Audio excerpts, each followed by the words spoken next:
Senior वजीर शलजीन इनाम मेमन ने वाज़ेह किया है कि बड़ी बड़ी गाड़ियों में असलहे की नुमाइश करने वालों के खिलाफ क्रैक डाउन किया जाएगा। सूबाई एपेक्स कमेटी के इजलास के बाद मीडिया से गुफ्तगू में उन्होंने कहा कि डाकुओं का सहूलतकार कोई भी हो, नरमी हरगिज नहीं बरती जाएगी। जहाँ तक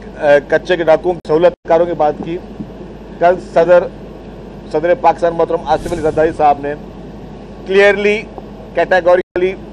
ये इंस्ट्रक्शन दी हुकूमत सिंध को कि कोई भी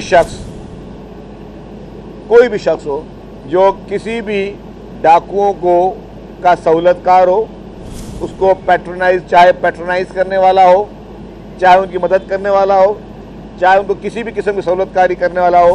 उससे किसी किस्म की नरमी नहीं बरती जाएगी। ये उनका loud and clear message Sindh हुकूमत के लिए था।